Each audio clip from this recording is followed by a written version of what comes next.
Assalamualaikum warahmatullahi wabarakatuh. Halo teman-teman, ketemu lagi bersama aku Laras di channel Larasati Endang.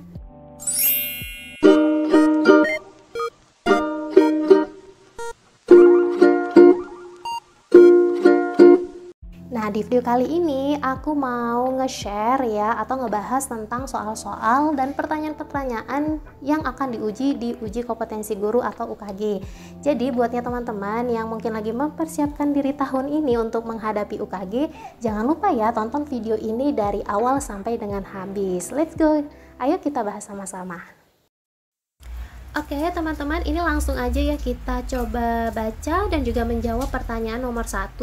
Berdasarkan rencana strategis atau Renstra Departemen Pendidikan Nasional tahun 2010-2014, untuk dapat memberikan pelayanan prima, salah satu yang perlu dilakukan adalah pengembangan teknologi informasi dan komunikasi atau ICT, yang dilakukan melalui pendayagunaan ICT di bidang pendidikan yang mencakup peran di bawah ini kecuali A. ICT sebagai substansi pendidikan, B. Alat bantu pembelajaran fasilitas pendidikan, C. Standar kompetensi penunjang administrasi pendidikan, D. Alat bantu manajemen satuan pendidikan dan infrastruktur pendidikan, E. Pengembangan bakat dan daya kreativitas siswa. Teman-teman, tadi yang ditanya di soalnya adalah kecuali ya, maka jawaban yang akan kita pilih adalah yang bukan merupakan peran dari ICT berdasarkan Renstra tahun 2010-2014. Sedangkan pilihan jawaban A, B, C, dan D ini semua merupakan peran dari ICT. Apakah sebagai substansi pendidikan, sebagai alat bantu pembelajaran, kemudian juga merupakan sebagai penunjang kelengkapan administrasi pendidikan, dan juga sebagai alat bantu manajemen satuan pendidikan. Maka jawaban yang bukan termasuk dari peran ICT berdasarkan Renstra 2010-2014 adalah yang E, yaitu pengembangan bakat dan daya kreativitas siswa. Sekarang kita lanjut pertanyaan nomor 2. Pemanfaatan fasilitas internet dalam pembelajaran yang digunakan untuk berkorespondensi antara seseorang dengan lainnya dimanapun dan kapanpun mereka berada. Dengan fasilitas ini mereka dapat saling mengirim dan menerima surat, gambar, suara, dan video. Fasilitas ini dapat pula mengirim lampiran berupa file yang berisi teks atau gambar. Selain itu, dengan fasilitas ini pengguna dapat pula mengarsipkan surat-surat yang dianggap penting dengan menyimpannya pada folder yang disediakan. Untuk itu disebut dengan A. Teleconference, B. Email, C. Website, D. Chatting, E. Browsing. Teman-teman, untuk menjawab pertanyaan nomor 2, kita pahami dulu masing-masing pengertian dari pilihan jawaban A sampai E. Kita mulai dulu dari telekonferensi ya. Nah, jadi telekonferensi ini adalah pertemuan berbasis elektronik secara langsung atau live di antara 2 atau lebih partisipan. Kalau email, fasilitas yang bisa kita gunakan untuk mengirim atau menerima surat, apakah bentuknya gambar, suara, atau video ya. Kemudian website ini merupakan situs yang bisa diakses melalui jaringan internet. Kemudian chatting merupakan bentuk komunikasi percakapan online, sedangkan browsing pengertiannya merupakan menjelajahi atau mengunjungi sebuah web berbasis internet. Nah, jadi setelah kita memahami masing-masing pengertian dari jawaban A hingga E, maka jawaban yang sesuai dengan pertanyaan nomor 2 adalah, ya benar sekali, jawabannya adalah email ya. Jadi email ini merupakan fasilitas yang bisa kita gunakan bukan hanya untuk bisa mengirim surat, gambar, suara, dan video, tapi kita juga bisa mengarsipkan surat-surat dari email, lalu kita bisa menyimpannya di dalam folder. Dan sekarang kita lanjut ke pertanyaan nomor 3 ya. Kegiatan guru dalam melibatkan peserta didik mencari informasi yang luas dan dalam tentang topik atau tema materi yang akan dipelajari dengan menerapkan prinsip alam, belajar dari aneka sumber, menggunakan beragam pendekatan pembelajaran, media pembelajaran, dan sumber belajar lain, memfasilitasi terjadinya interaksi antar peserta didik serta antara peserta didik dengan guru, lingkungan, dan sumber belajar lainnya. melibatkan peserta didik secara aktif dalam setiap kegiatan pembelajaran dan memfasilitasi peserta didik melakukan percobaan di laboratorium, studio, atau lapangan disebut dengan kegiatan A. Elaborasi, B. Eksplorasi, C. Konfirmasi, D. Browsing, E. Contextual Teaching Learning. Nah, teman-teman, untuk menjawab pertanyaan nomor 3, kita coba dulu mengeliminasi ya jawaban yang agak jauh pengertiannya dari yang dipertanyakan di nomor 3, yaitu E. Contextual Teaching Learning. Ini kita eliminasi, browsing juga kita eliminasi. Nah, artinya di sini kita hanya punya 3 pilihan jawaban yang tentunya paling tepat yang mewakili pengertian dari pertanyaan nomor 3. Apakah itu elaborasi, eksplorasi, atau juga konfirmasi. Nah, sekarang yang perlu kita sign atau kita tandai poin atau keyword di pertanyaan nomor 3 adalah melibatkan peserta didik mencari informasi. Nah, ini kita tandai.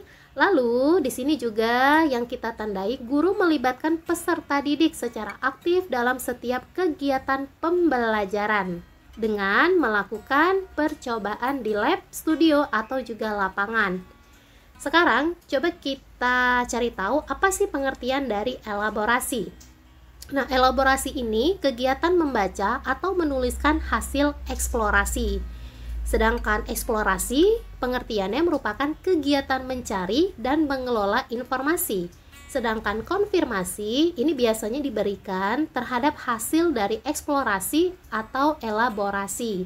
Nah, teman-teman sudah jelas ya, maka jawaban yang paling tepat untuk pertanyaan nomor 3 adalah B, eksplorasi, yaitu merupakan kegiatan mencari informasi, lalu guru melibatkan peserta didik untuk melakukan percobaan, apakah itu di lab, studio, atau juga lapangan. Nah, maka jawaban yang tepat adalah eksplorasi. Baiklah teman-teman, sekarang kita lanjut ke pertanyaan nomor 4. Salah satu contoh kegiatan guru dalam kegiatan elaborasi dalam komunikasi pembelajaran dengan para siswa yaitu A. Memberikan umpan balik positif dan penguatan dalam bentuk lisan, tulisan, isyarat, maupun hadiah terhadap keberhasilan peserta didik. B. Memfasilitasi peserta didik melakukan kegiatan yang menumbuhkan kebanggaan dan rasa percaya diri peserta didik. C. Memberikan konfirmasi terhadap hasil eksplorasi dan elaborasi peserta didik melalui berbagai sumber. D. Memfasilitasi peserta didik melakukan refleksi untuk memperoleh pengalaman belajar yang telah dilakukan. E. Memfasilitasi peserta didik untuk memperoleh pengalaman yang bermakna dalam mencapai kompetensi dasar. Nah, untuk jawaban nomor 4 sendiri ini sangat gampang ya teman-teman ya. Maka di antara A, B, C, D, dan E jelas jawaban yang paling tepat untuk menjawab pertanyaan nomor 4 adalah B, yaitu memfasilitasi peserta didik melakukan kegiatan yang menumbuhkan kebanggaan dan rasa percaya diri peserta didik. Ini merupakan salah satu kegiatan guru dalam elaborasi komunikasi pembelajaran dengan para siswa. Baiklah teman-teman, sekarang kita langsung aja baca soal nomor 5 ya. Berkomunikasi secara efektif, empatik, dan santun dengan peserta didik dengan bahasa yang khas dalam interaksi pembelajaran yang terbangun secara siklikal, yaitu dengan alur sebagai berikut. A. 1. Memberikan pertanyaan atau tugas sebagai undangan kepada peserta didik untuk merespon. 2. Penyiapan kondisi psikologis peserta didik. 3. Respons peserta didik untuk merespon. 4. Reaksi guru terhadap respon peserta didik. B. 1. Reaksi guru terhadap respon peserta didik. 2. Penyiapan kondisi psikologis peserta didik. 3. Memberikan pertanyaan atau tugas sebagai undangan kepada peserta didik untuk merespon. 4. Respon peserta didik untuk merespon. C. 1. Memberikan pertanyaan atau tugas sebagai undangan kepada peserta didik untuk merespon. 2. Respon peserta didik untuk merespon. 3. Reaksi guru terhadap respon peserta didik. 4. Penyiapan kondisi psikologis peserta didik. D. 1. Memberikan pertanyaan atau tugas sebagai undangan kepada peserta didik untuk merespon. 2. Respon peserta didik untuk merespon. 3. Reaksi guru terhadap respon peserta didik. 4. Penyiapan kondisi psikologis peserta didik. E. 1. Penyiapan kondisi psikologis peserta didik. 2. Memberikan pertanyaan atau tugas sebagai undangan kepada peserta didik untuk merespon. 3. Respon peserta didik untuk merespon. 4. Reaksi guru terhadap respon peserta didik.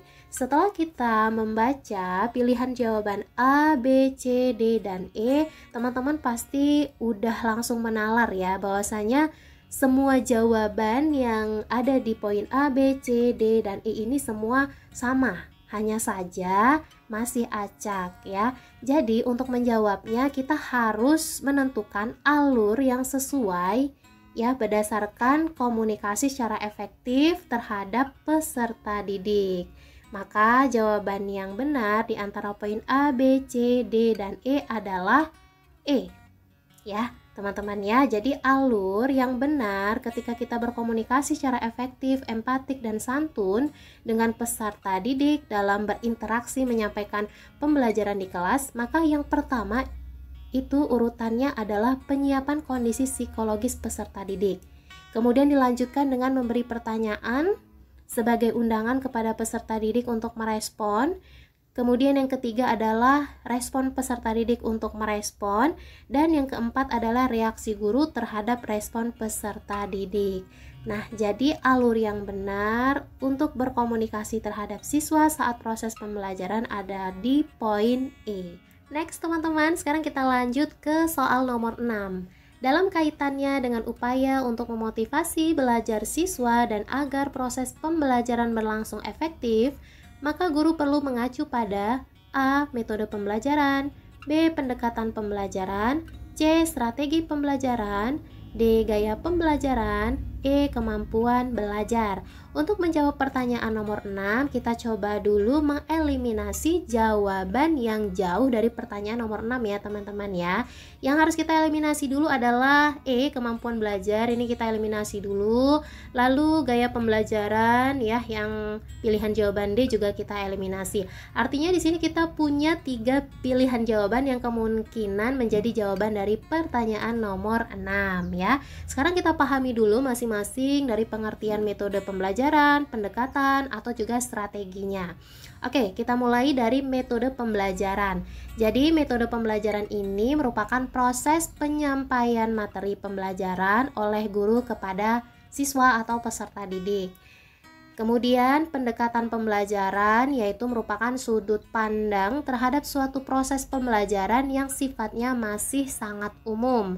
Sedangkan strategi pembelajaran yaitu kegiatan pembelajaran yang harus dikerjakan guru dan siswa agar tujuan pembelajaran dapat dicapai secara efektif dan efisien. Nah, jadi dari ketiga pengertian dari pilihan jawaban A, B, dan C, maka kita bisa menarik kesimpulan, maka jawaban yang paling benar adalah, ya benar sekali, yaitu C, strategi pembelajaran ya. Oke, next kita lanjut ke soal nomor 7. Standar ketuntasan minimal belajar atau SKMB ditentukan oleh faktor-faktor di bawah ini. A. Intake siswa, B. Tingkat kesulitan, C. Sarana pendukung, D. Bakat dan minat siswa, E. Intake siswa, tingkat kesulitan dan sarana pendukung. Untuk menjawab pertanyaan nomor 7, kita akan mengeliminasi satu pilihan jawaban yang bukan termasuk dari faktor SKMB, yaitu poin D. Bakat dan minat siswa. Ini kita coret dulu ya teman-teman ya. Nah, artinya untuk pilihan jawaban A, B, C, dan E ini termasuk ke dalam faktor-faktor SKMB. Hanya saja di sini jawaban yang paling tepat adalah E, intake siswa, tingkat kesulitan dan sarana pendukung. Karena kalau kita pilih jawaban A, B, atau C, maka ini benar sih tapi belum lengkap. Jadi nomor 7, standar ketuntasan minimal belajar SKMB ditentukan oleh faktor-faktor di bawah ini, yaitu intake siswa, tingkat kesulitan dan sarana pendukung. Jadi nomor 7 jawabannya adalah E. Oke teman-teman, di sini kita lanjut ke pertanyaan nomor 8. Kita baca dulu soalnya. Jenis-jenis pembelajaran dapat diklasifikasikan sebagai berikut. A. Fakta, konsep, prinsip, prosedur, sikap. B. Fakta, konsep, prinsip, definisi, aksioma. C. Fakta, konsep, prinsip, definisi, prosedur. D. Fakta, konsep, definisi, aksioma, prosedur. E. Konsep, definisi, aksioma, prosedur, fung. Teman-teman, kalau kita lihat dari pilihan jawaban A, B, C, D, dan E, ini jawabannya berbeda semua ya. Nah, jadi langsung aja kita pilih jawaban yang paling tepat untuk menjawab pertanyaan nomor 8. Jenis-jenis pembelajaran dapat diklasifikasikan sebagai berikut. Jawabannya adalah B, yaitu fakta, konsep, prinsip, definisi, dan aksioma. Nah, sekarang sama-sama kita bahas ya, apa sih itu fakta, konsep, prinsip, definisi, dan juga aksioma. Oke, untuk fakta sendiri ini merupakan segala hal yang berwujud, kenyataan, dan kebenaran seperti nama-nama objek, peristiwa sejarah, lambang, nama tempat, nama orang, atau komponen suatu benda. Kemudian, konsep merupakan hasil pemikiran yang meliputi definisi, pengertian, ciri khusus, hakikat, inti atau juga isi. Lalu prinsip merupakan hal-hal pokok yang meliputi seperti dalil, rumus paradigma, serta hubungan antar konsep yang menggambarkan implikasi sebab akibat.